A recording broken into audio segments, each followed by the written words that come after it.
గోవింద గోవింద గోవింద గోవింద. నిత్య పూజలివివు నేరిచిననోహో ప్రత్యక్షమైనట్టి పరమాత్మునికి నిత్య పూజలివివో.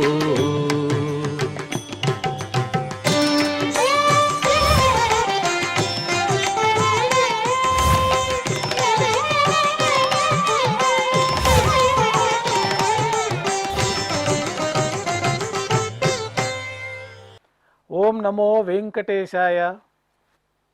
మంగళవారము, శ్రీ పరాభవనామ సంవత్సరము, దక్షిణాయనము, గ్రీష్మ ఋతువు, ఆషాఢమాసము, శుక్లపక్షము, చతుర్దశి తిథి, పూర్వాషాఢ నక్షత్రము, జూలై 28, 2026.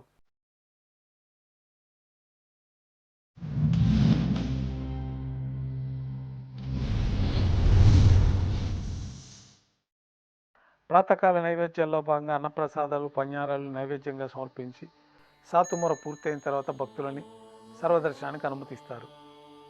ఈరోజు మంగళవారము, విశేషమైన వారార్జి సేవగా మనం అష్టదళ పాదపద్మారాధన జరుపుకుంటున్నాము. మాధ్యాహ్నిక ఆరాధనా కార్యక్రమంలో భాగంగా స్వామివారికి నిర్వహించబడే అష్టోత్తర శతనామార్చన ప్రతిరోజు ఏకాంతముగా తులసి దళములతో నిర్వహించబడుతుంది. ఈరోజు మంగళవారం అదే ఆర్జిత సేవగా భక్తుల దర్శనార్థం 108 అష్టదళ స్వర్ణ కమలాలతో నిర్వహించబడుతుంది. అష్టోత్తర శతనామార్చన తర్వాత శ్రీవారికి మాధ్యాహ్నిక నివేదనలు ఆరగింప చేయబడతాయి. వెంటనే సర్వదర్శనం ప్రారంభమవుతుంది. ఉభయ దేవేలతో శ్రీ మలయప్ప స్వామివారు బంగారు తిరుచిపైన వేంచేస్తారు. మేళతాళాలతో ఊరేగింపుగా విమాన ప్రదక్షిణంగా సంపంగి ప్రాకారంలో కల కళ్యాణ మండపానికి చేరుకుంటారు. కళ్యాణోత్సవం ప్రారంభమవుతుంది.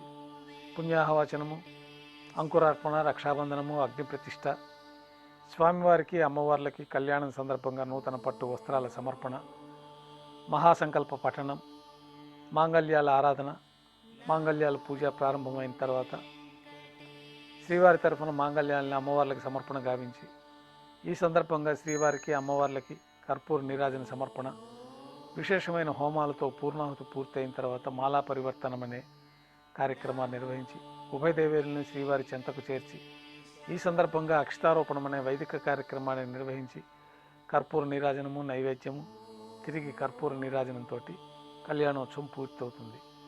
కళ్యాణోత్సవం భక్తుల దర్శనం అనంతరం ఉభయ దేవేలతో శ్రీ మలయప్ప స్వామివారు మేళతాళాలతో ఊరేగింపుగా ధ్వజస్తంభం వద్ద కల అద్దాల మండపానికి చేరుకుంటారు.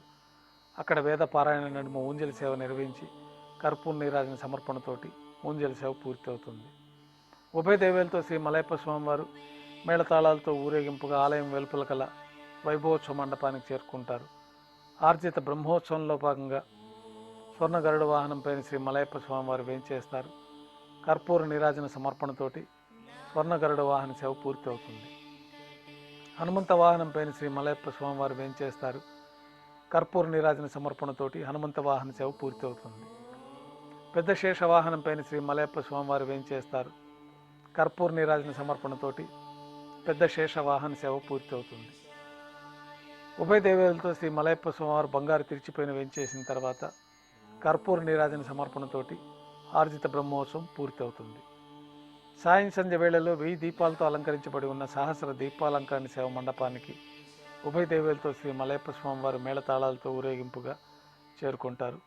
వేదం, గానం, నాదం నడుమ సహస్ర దీపాలంకరణ సేవ నిర్వహించి నక్షత్ర నీరాజనము, కర్పూర నీరాజన సమర్పణతోటి దీపాలంకరణ సేవ పూర్తి చేసుకొని 4 తిరువీధుల ఉత్సవం జరుపుకుని భక్తులను అనుగ్రహించి ఆలయంలోకి చేరుకుంటారు. బంగారు వాకిల్లో ఉభయ దేవేలతో శ్రీ మలయప్ప స్వామివారికి నైవేద్యం సమర్పించి గర్భాలయంలో వేంచేస్తారు. వెంటనే రాత్రి తోమాల సేవ ప్రారంభమవుతుంది.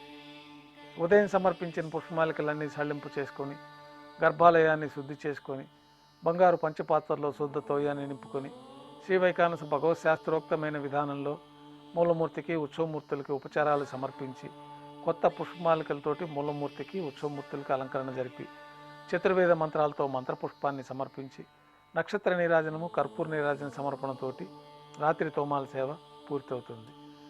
అష్టోత్తర శతనామాలతో అర్చన నిర్వహించి రాత్రి నైవేద్యంలో భాగంగా అన్నప్రసాదాలు, పඤ్ఞారాలు నైవేద్యంగా సమర్పించి తిరువీసి నైవేద్యం పూర్తి అయిన తర్వాత భక్తులని సర్వదర్శనానికి అనుమతిస్తారు. కొద్ది విరామం తర్వాత ఏకాంత సేవలో భాగంగా రాత్రి సమర్పించిన పుష్పమాలికలన్నీ సల్లింపు చేసుకొని గర్భాలయాన్ని శుద్ధి చేసుకొని బంగారు పంచపాత్రలో బ్రహ్మ తిరువారాధన కోసమై బంగారు బిందెలోని తీర్థాన్ని సమర్పించి ఏకాంత సేవలో భాగంగా బంగారు పట్టు పాన్పు పైన శ్రీ భోగ శ్రీనివాసమూర్తి వారిని వెంచేపు చేసుకొని ఏకాంత సేవలో భాగంగా దారోష్ణమైన గోక్షీరము, జీడిపప్పు, ద్రాక్ష, కలకండ కలిపిన మిశ్రమాన్ని దేవతామూర్తులకి పండ్లు నైవేద్యంగా సమర్పించి కర్పూర నీరాజనంతో ఏకాంత సేవ పూర్తి అవుతుంది. ఓం నమో వెంకటేశాయ. ఓం